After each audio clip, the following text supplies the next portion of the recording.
आता गॅस संपला ना तरी टेन्शन नाही घ्यायचं बरं का. असं का म्हणते माहितीये का, कारण आज यांनी आणली होती ऊर्जा चूल, त्याचंच उद्घाटन चाललं होतं आमच्या घरी.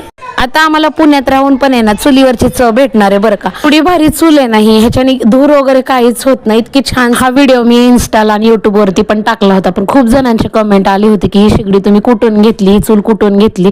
पण ही चूल आहे ना आम्ही काही दुकानात वगैरे घेतली नव्हती. टेम्पो असतात ना ते फिरतीवरचे, आणि त्या टेम्पोमध्ये ह्यांना एकदा दिसल्यानंतर त्यांनी आणली होती. राजाराम ब्रिजच्या इथंच कुठेतरी तो टेम्पो थांबलेला होता, तिथून ही चूल आणली. आम्ही दुकानात वगैरे आणलेली नाहीये. त्याच्यामुळे खूप जण कमेंट करतात की लिंक वगैरे पाठवा, कमेंट करून सांगा. पण तुम्हाला जरी पाहिजे असेल तर सगळीकडे अवेलेबल आहे, तुम्ही कुठूनही खरेदी करू शकता. आणि गावाकडे पण भेटते ही चूल. आणि ही शेगडी आम्ही 2200 मध्ये आणली होती, पण आता त्याचे रेट वाढवलेत वाटतं बहुतेक, कारण काही काही जणांना रेट पण जास्त सांगायला लागलेत आता.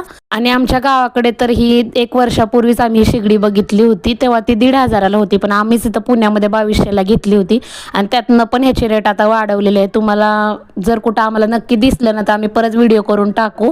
थँक्यू सगळ्यांना, कारण ह्या व्हिडिओला ना खूप व्ह्यूज आणि खूप लोकांनी शेअर पण केला हा व्हिडिओ. थँक्यू सगळ्यांना.